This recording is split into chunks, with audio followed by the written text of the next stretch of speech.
and let me have a talk with the gentleman. All retired towards the door.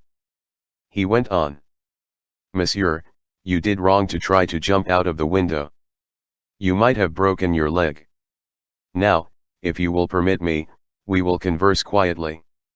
In the first place, I must communicate to you an observation which I have made, which is, that you have not uttered the faintest cry.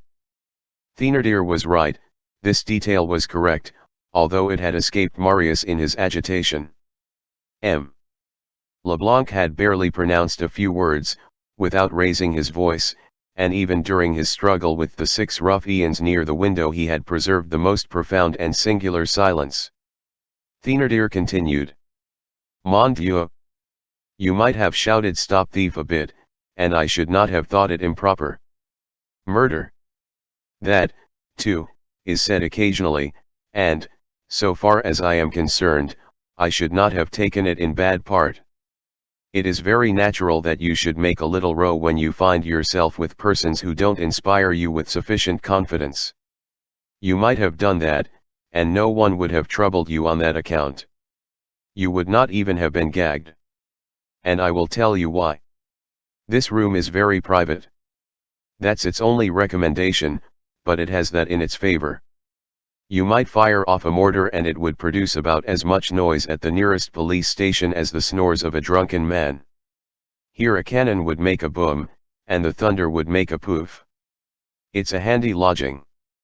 But, in short, you did not shout, and it is better so.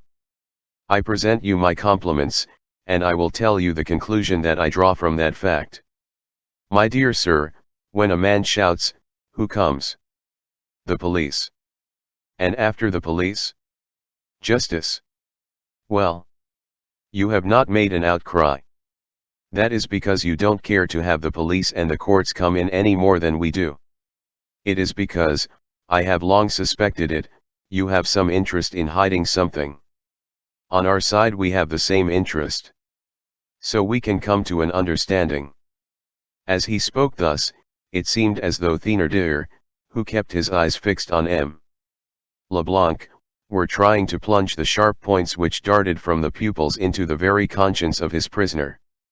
Moreover, his language, which was stamped with a sort of moderated, subdued insolence and crafty insolence, was reserved and almost choice, and in that rascal, who had been nothing but a robber a short time previously, one now felt the man who had studied for the priesthood.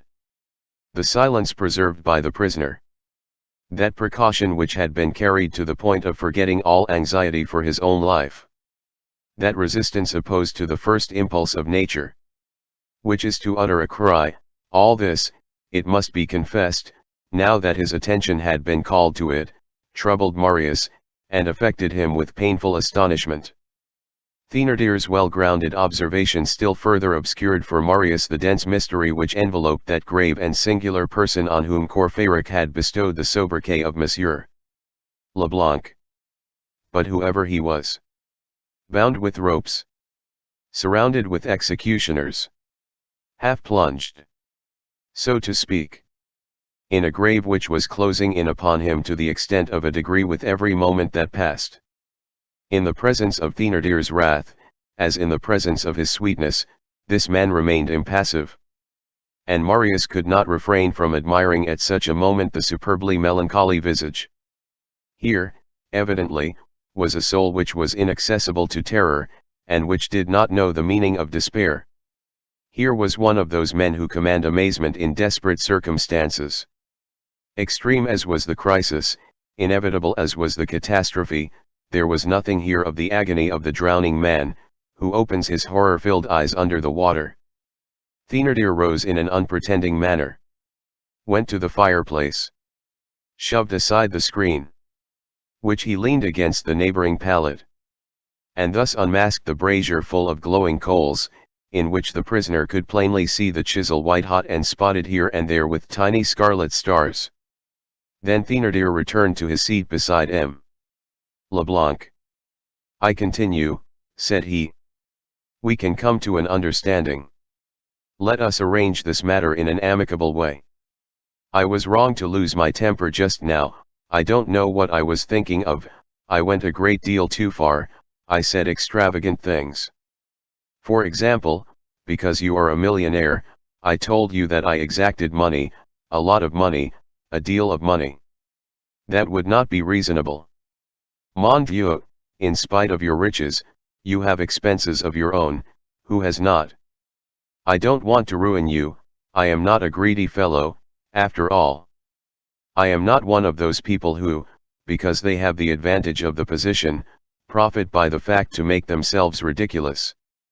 Why, I'm taking things into consideration and making a sacrifice on my side. I only want 200,000 francs. M. Leblanc uttered not a word. Thénardier went on. You see that I put not a little water in my wine. I'm very moderate. I don't know the state of your fortune. But I do know that you don't stick at money, and a benevolent man like yourself can certainly give 200,000 francs to the father of a family who is out of luck. Certainly, you are reasonable, too. You haven't imagined that I should take all the trouble I have today and organized this affair this evening. Which has been labor well bestowed, in the opinion of these gentlemen, merely to wind up by asking you for enough to go and drink red wine at 15 sous and eat veal at Desnoyers. 200,000 francs, it's surely worth all that. This trifle once out of your pocket, I guarantee you that that's the end of the matter, and that you have no further demands to fear. You will say to me, but I haven't 200,000 francs about me. Oh, I'm not extortionate. I don't demand that. I only ask one thing of you. Have the goodness to write what I am about to dictate to you. Here Thénardier paused. Then he added, emphasizing his words, and casting a smile in the direction of the brazier. I warn you that I shall not admit that you don't know how to write. A grand inquisitor might have envied that smile. Thénardier pushed the table close to M. Leblanc, and took an inkstand, a pen, and a sheet of paper from the drawer which he left half open, and in which gleamed the long blade of the knife. He placed the sheet of paper before M. Leblanc. Write, said he. The prisoner spoke at last. How do you expect me to write? I am bound. That's true, excuse me. Ejaculated Thénardier, you are quite right. And turning to Bigrenaille. Untie the gentleman's right arm. Punchard, alias Printanier, alias Bigrenaille, executed Thénardier's order. When the prisoner's right arm was free, Thénardier dipped the pen in the ink and presented it to him. Understand thoroughly, sir, that you are in our power, at our discretion, that no human power can get you out of this, and that we shall be really grieved if we are forced to proceed to disagreeable extremities. I know neither your name, nor your address, but I warn you, that you will remain bound until the person charged with carrying the letter which you are about to write shall have returned. Now, be so good as to write. What? Demanded the prisoner. I will dictate. M. Leblanc took the pen. Thénardier began to dictate. My daughter. The prisoner shuddered, and raised his eyes to Thénardier. Put down my dear daughter, said Thénardier. M. Leblanc obeyed. Thénardier continued. Come instantly. He paused. You address her as thou, do you not? Who? Asked M. Leblanc. Parbleu! Cried Thénardier, the little one, the lark. M. Leblanc replied without the slightest apparent emotion. I do not know what you mean. Go on, nevertheless, ejaculated Thénardier, and he continued to dictate. Come immediately, I am in absolute need of thee. The person who will deliver this note to thee is instructed to conduct thee to me. I am waiting for thee. Come with confidence. M. Leblanc had written the whole of this. Thénardier resumed. Ah! Erase come with confidence. That might lead her to suppose that everything was not as it should be, and that distrust is possible. M. Leblanc erased the 3 words. Now, pursued Thénardier, sign it? What's your name? The prisoner laid down the pen and demanded. For whom is this letter? You know well, retorted Thénardier, for the little one I just told you so. It was evident that Thénardier avoided naming the young girl in question. He said the lark, he said the little one, but he did not pronounce her name, the precaution of a clever man guarding his secret from his accomplices. To mention the name was to deliver the whole affair into their hands, and to tell them more about it than there was any need of their knowing. He went on. Sign. What is your name? Urbain Fabre, said the prisoner. Thénardier, with the movement of a cat, dashed his hand into his pocket and drew out the handkerchief which had been seized on M. Leblanc. He looked for the mark on it, and held it close to the candle. U. F. That's it? Urbain Fabre. Well, sign it U. F. The prisoner signed. As 2 hands are required to fold the letter, give it to me, I will fold it. That done, Thénardier resumed. Address it, Mademoiselle Fabre, at your house. I know that you live a long distance from here, near Saint-Jacques-du-Haut-Pas, because you go to Mass there every day, but I don't know in what street. I see that you understand your situation. As you have not lied about your name, you will not lie about your address. Write it yourself. The prisoner paused thoughtfully for a moment, then he took the pen and wrote. Mademoiselle Fabre, at M. Urbain Fabre's, Rue Saint-Dominique d'Enfer, No. 17. Thénardier seized the letter with a sort of feverish convulsion. Wife! He cried.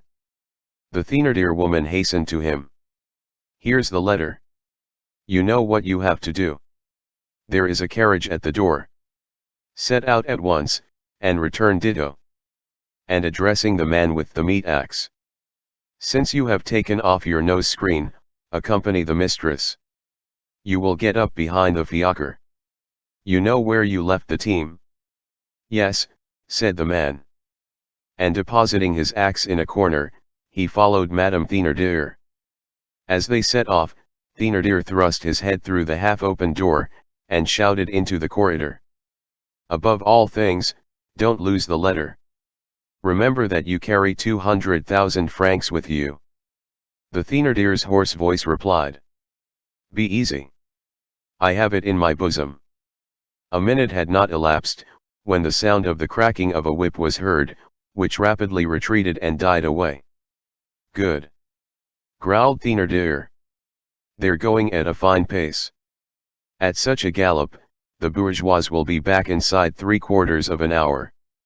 He drew a chair close to the fireplace, folding his arms, and presenting his muddy boots to the brazier. My feet are cold, said he. Only 5 ruffians now remained in the den with Thénardier and the prisoner. These men, through the black masks or paste which covered their faces, and made of them, at fear's pleasure, charcoal burners, Negroes, or demons, had a stupid and gloomy air, and it could be felt that they perpetrated a crime like a bit of work, tranquilly, without either wrath or mercy, with a sort of ennui. They were crowded together in one corner like brutes, and remained silent. Thénardier warmed his feet. The prisoner had relapsed into his taciturnity. A sombre calm had succeeded to the wild uproar which had filled the garret but a few moments before. The candle, on which a large stranger had formed, cast but a dim light in the immense hovel, the brazier had grown dull, and all those monstrous heads cast misshapen shadows on the walls and ceiling. No sound was audible except the quiet breathing of the old drunken man, who was fast asleep. Marius waited in a state of anxiety that was augmented by every trifle. The enigma was more impenetrable than ever. Who was this little one whom Thénardier had called the lark? Was she his Ursule? The prisoner had not seemed to be affected by that word, the lark, and had replied in the most natural manner in the world. I do not know what you mean. On the other hand, the 2 letters U. F.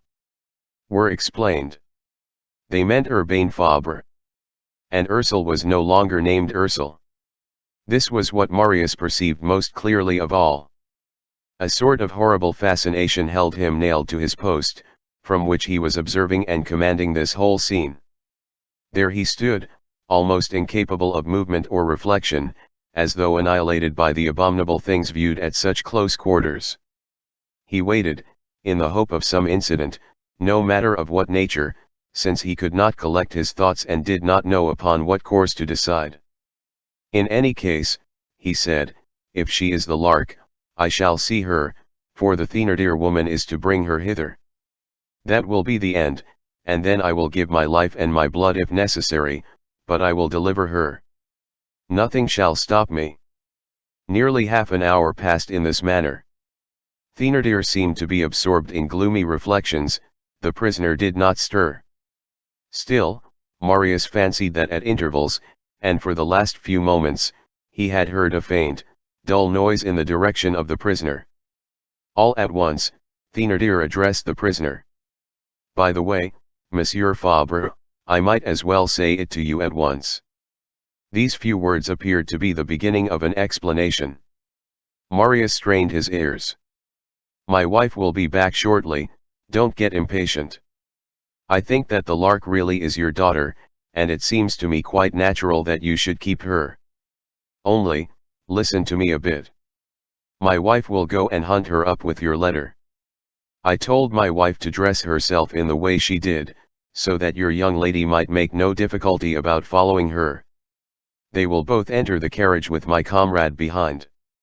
Somewhere, outside the barrier, there is a trap harnessed to two very good horses. Your young lady will be taken to it. She will alight from the fiacre.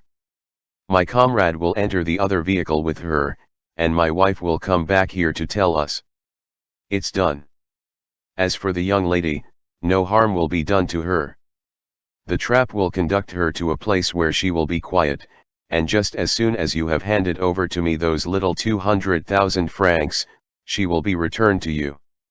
If you have me arrested, my comrade will give a turn of his thumb to the lark, that's all. The prisoner uttered not a syllable. After a pause, Thénardier continued. It's very simple, as you see. There'll be no harm done unless you wish that there should be harm done. I'm telling you how things stand. I warn you so that you may be prepared.